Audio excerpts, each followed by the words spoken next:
This should be an intro music, just us beating on the table. That's Take the L podcast.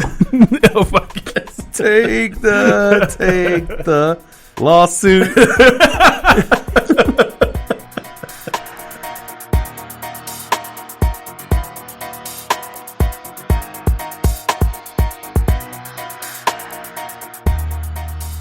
Welcome back to Take the L podcast. I'm your host, Zeke Jones. This is the wise Amigro. The wise Amigo, not so wise after this Thursday game, huh? All right. I was hoping for the upset, and it just didn't happen. The offensive line for the Broncos. You know what? I'm not taking the L on this one. The Broncos' offensive line is taking the L. I refuse to be held accountable for this. They took the L hard. That was bad. Last time I checked, they gave up 8 sacks on Flacco. 9 total because the punter got sacked or something. But 8 sacks on Flacco. 8 sacks on Flacco. That's just ridiculous. And that's not even a good defensive front. Right, and that's the most important part. It's not like they were playing the 49ers with Bosa out there. It's not like they were playing some elite front. They're playing a front that's been getting ran on, getting passed on, giving up all kinds of points for the past several weeks. And then they came into Denver like, you know what? We got the best defense in the league. And Flacco was like, they got the best defense in the league. Because he was on his back the entire time. But that's kind of like what I was saying before. I don't care if they were playing the Patriots this week. I don't care if Mahomes breaks both his legs. Andy Reid was going to win that game. Period. He's not going 3 in a row. He was going to win that game, period. Because Andy Reid is the second GOAT. If I would have known that their defense is going, or their offense is going to play so terrible, I didn't see that coming, that they wouldn't be able to do anything, then I probably wouldn't have chose the Broncos. I thought they would actually be able to come out. Like when they came out initially and they ran the ball down there and they got an end zone, I'm like, okay, the Broncos, they're not playing around. They came here to show everybody that they're not just some scrubs. Yeah. Like, okay. Then they went for 2. I was like, this is a bad idea. Yeah. I've seen this happen before this season. This is not a good idea. They're going to be chasing 2 points the entire fucking game. So if you go against a team that's knowing the score, get your easy points where you can get them. Yep. Because the shit ain't going to come easy the whole game. Might as well take what you can get. And that's what I was saying. I can't remember if I said it on the podcast, but that's what I was saying about teams being scared about what the other team can do. Yeah. And they start playing out of character. Next thing you know, you're throwing Hail Marys. Next thing you know, like at the very beginning of the game, doing flea flicker Hail Marys like Matt Stafford did. And you're like, oh shit, this looks really good. But then eventually you drift back into your character. You can't hit open receivers all the time. And next thing you know, you're losing to the Green Bay Packers. Yep. Because, you got out of character on the first drive. And that's what happened with them. So, yeah, I've messed that one up. But, there's a lot of things that came out of that game. There's a lot of issues that came from that game. I mean, we got Flacco. Why is he still starting for your team? Yeah. You got to go with something. You got to figure something out. Bring in another guy. Yeah. This is a perfect spot for a Cam Newton plug to Denver. But anyway. That'd be great. You got the Chiefs who are without your GOAT Mahomes for presumably the next 3 weeks at least. Yeah, but I feel 2 ways about this. One, I do believe that Mahomes is the GOAT. However, I believe that Andy Reid is the second GOAT. Is the GOAT. Is the second GOAT. Behind Bill Belichick. Okay. You just got to take him out of the equation. Okay. He'll say he doesn't count because he's upper echelon. He's so far away. God tier coach level. So far and away that Andy Reid's the GOAT. Okay. All right. Andy Reid has done this so many times before, it's not even funny. I remember watching the Eagles back in the day with McNabb. Okay. And Kevin Kolb comes in because McNabb is injured. And you're like, oh, the season's over. Nope. Kevin Kolb was like a superstar. Feely comes in because McNabb is injured. Oh, the season's over. Mike Vick comes in. Oh, no, it doesn't matter. It doesn't matter because you got Andy Reid is going to make you look at least. Jeff Garcia. I remember Jeff Garcia had a brief stint there. When Jeff Garcia, he was washed up, he was like 37 years old. Does not matter. If Andy Reid's your coach, he's going to get the max out of you, and I don't believe in Matt Moore at all. But you think Matt Moore is going to excel? I think he's going to have the best string of games that he's ever had in his career. Yeah. Okay. Now, as far as it's not. Yeah. We're not really saying much, but yeah. So he's going to throw for 250. He's going to throw probably I'll say 2 touchdowns. 250 and 2 touchdowns, I think it's pretty safe to say he will throw that long as they keep him protected. Now he's out for 3 weeks. Yep. Next 3 games are at home against the Packers, at home against the Vikings, and at the Titans. So Matt Moore's got to get through that gauntlet of fire. I didn't even realize that.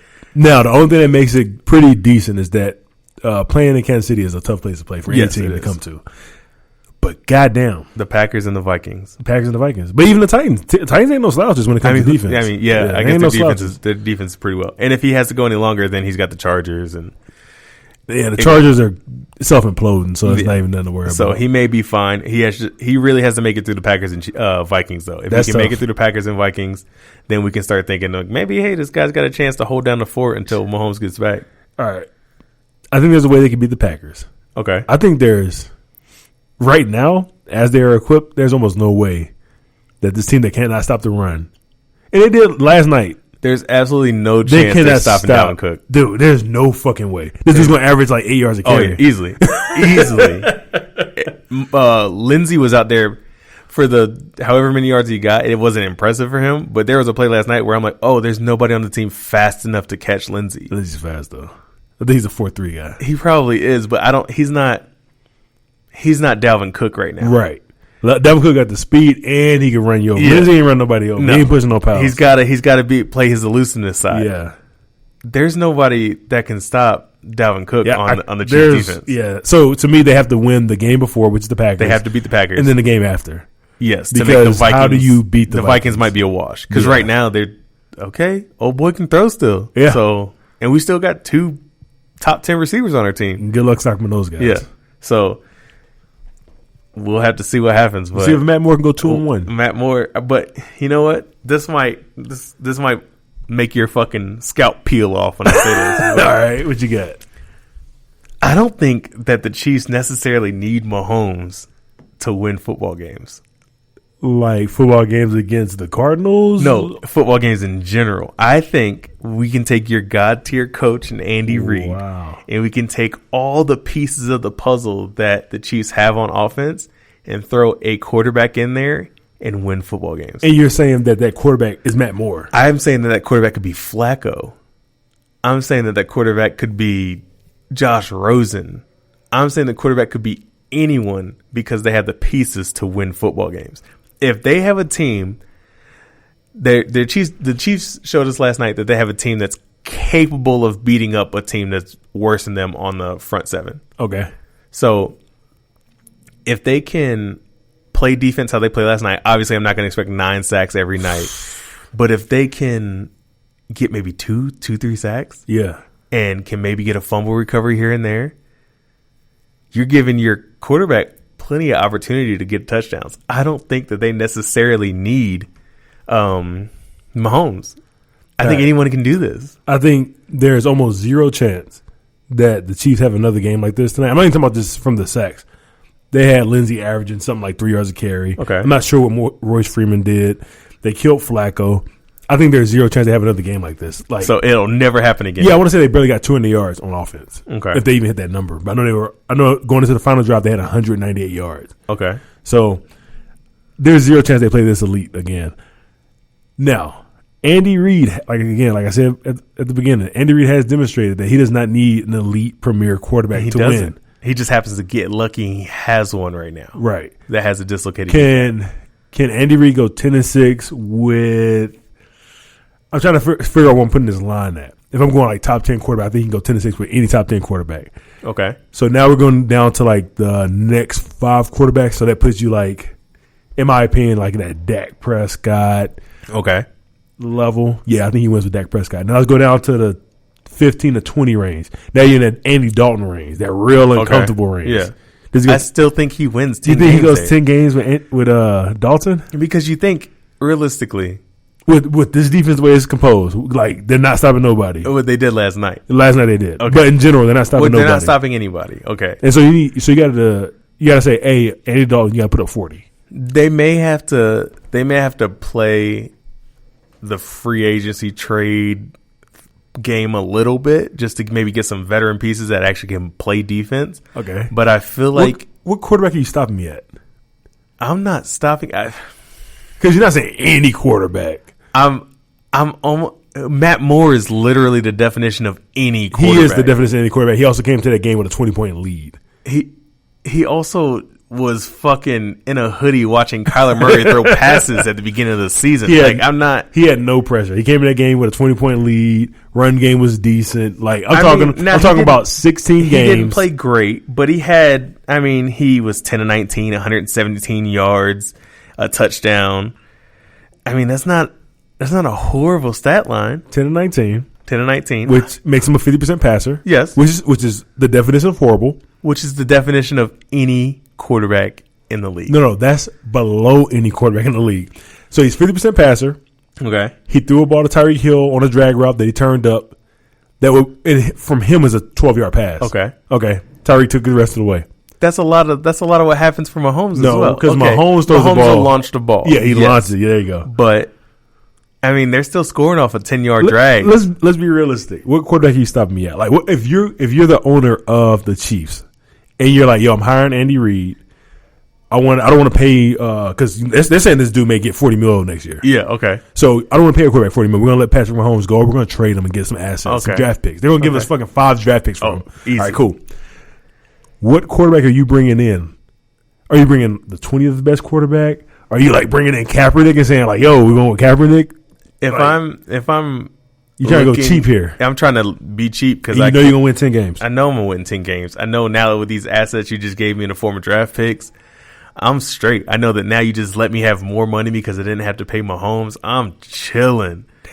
I think you could pay. I don't know who. Let me see. If I were to put a quarterback out there and say that this is who I'm gonna go. You know what, dude? That 15 to 20 range, that gets you Dalton, that gets you Winston, that gets you.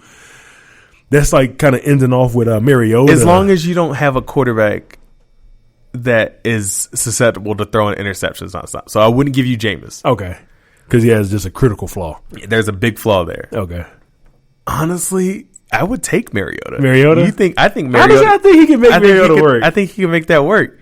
I think anybody in that area besides Jameis, honestly, too many mistakes there. But I mean, so give him a top 20 quarterback. Give him a top 20 quarterback, and he wins 10 games. Give him a top 10, and he wins 12. When you first said this, I was going to vehemently disagree with you, but now I'm thinking that if Mariota's the number 20th quarterback in the league, and I'm seeing how Andy Reid coaches, if you give him just about any mobile quarterback that can throw decently, you know what? Yep, I can see it. Absolutely, definitely. Top 20, he can win the division. As long as you have a competent person playing quarterback, you're winning football games. But I don't think it works with somebody that's immobile, though. I don't think it matters. You don't think it matters? I really don't. Huh.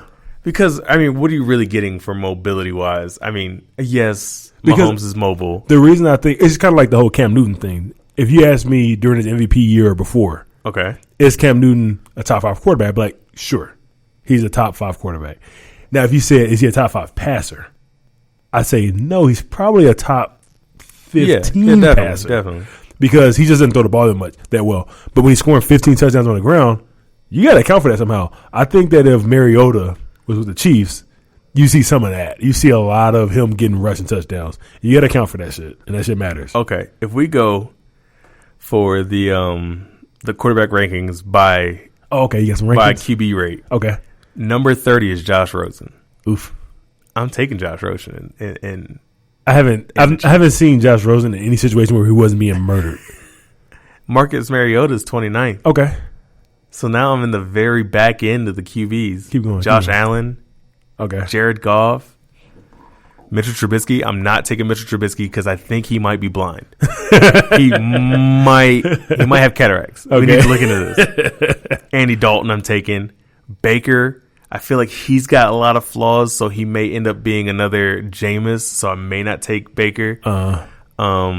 Teddy Bridgewater, are you fucking serious? He doesn't even start. I'll take him over a lot of the starting quarterbacks right now. If the Chiefs are like, we don't want Mahomes, I'd be like, okay, go get me Teddy. Okay. Easy day. Actually, that's my choice. Yeah. If Mahomes is like, I want a $200 million contract. I'm like, hit the bricks, buddy. I'm going to go sign Teddy for fucking $10 million. Yeah. I mean, absolutely not, but yeah. If you had to, yeah. Yeah. If he's like, I want If I want 200 mil, and the Chiefs will do something stupid, and they'll like break NFL contract records and be like, here's 8